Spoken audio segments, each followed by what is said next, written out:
All right. Hi, everyone. My name is Jenny Divita, and I am a speech language pathologist from Wendell Johnson Speech and Hearing Center. And I have my colleague Stacy Booker, who's another speech language pathologist, with me, and she will talk a little later. But we're just going to be discussing speech and language therapy services that are available at the Wendell Johnson Speech and Hearing Center.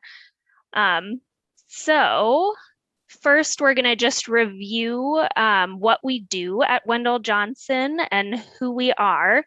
We'll talk about how to initiate services through Wendell Johnson Speech and Hearing Clinic, and then we'll provide some contact information for those of you who want more information about our services. So, like I said earlier, we are the Wendell Johnson Speech and Hearing Center. We provide speech and language therapy and evaluation services, and we also provide audiological services. We are part of the College of Liberal Arts and Sciences, and we have undergraduate and graduate programs in speech and hearing sciences. Um, we work with graduate student clinicians who are seeking their Master of Arts degrees in speech language pathology under the supervision of clinic faculty, and we provide certain services that might be beneficial to students in the REACH program. So we provide diagnostic evaluations to assess communication difficulties. We provide direct speech and language intervention in lots of different areas, including in things like voice and fluency disorders, articulation or speech sound production.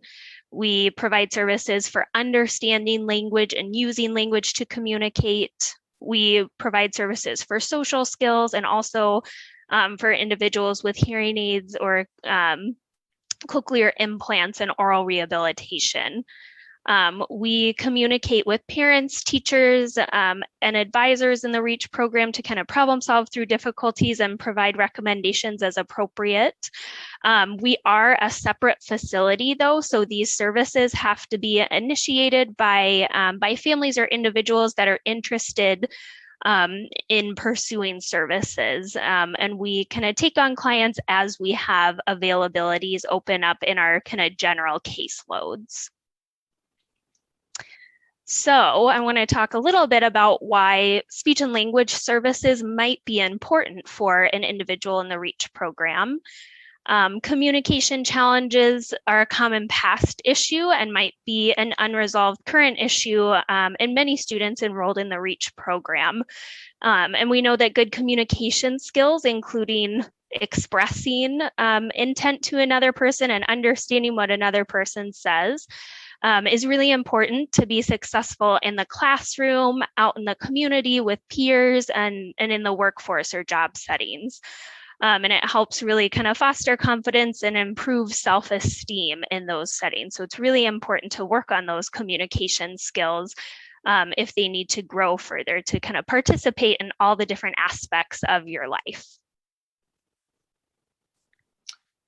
All right, so my name is Stacy Booker, and I'm going to tell you all a little bit about initiating services through our center. So if you have, if you're a family member of a student or a student in the REACH program and you're interested in gaining support for your communication skills, these are kind of the steps to complete. So for all incoming clients, we require them to complete a registration packet.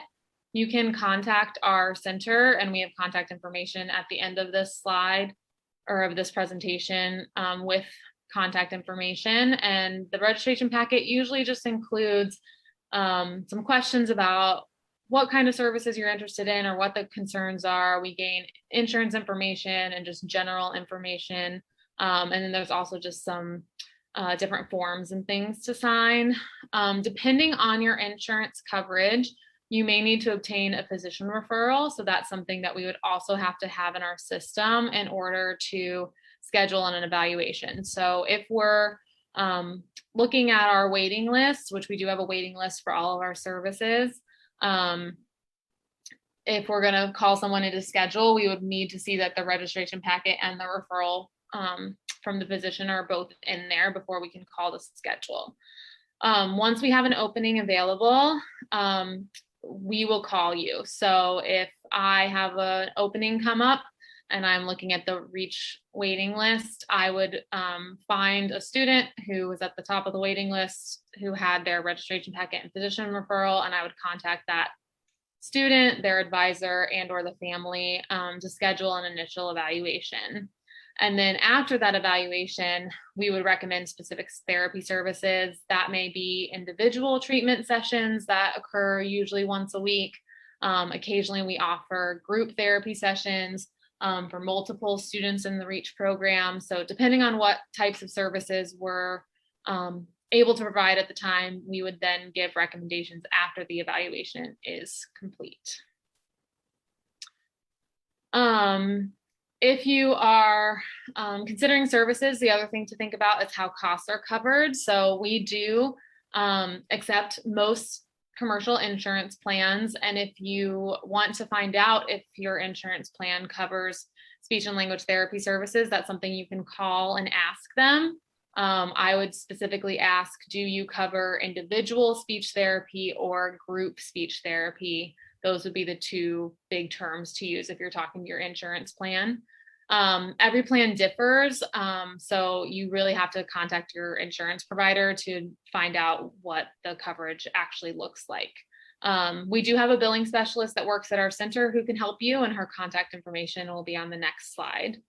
If your insurance does not cover services, but you're still interested in obtaining speech therapy through our center, we do offer self-pay options, and we do have that on a sliding scale. So you can pay out of pocket, and we can assess if you're eligible for our sliding scale fee based on information you provide. So to kind of wrap things up, if you're interested, there's a few different people you can call. I would start with just calling our front desk at 319-335-8736.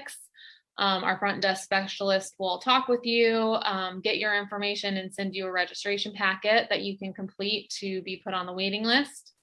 If you have questions about insurance, you can also contact Cleo McConnell. We have her email address here, so she can help you with anything insurance related. And then if you're not sure if your child's needs fit with the services that we provide, or you have questions about specific services that we offer, Jenny and I are also available to answer questions, and you can see our email addresses here on the slide as well. So again, general information is to get a packet, call that number, and then for specific questions, you can either contact Cleo or you can contact me or Jenny if it's about services. Thanks so much, and we hope you all have a great rest of your orientation. Thank you.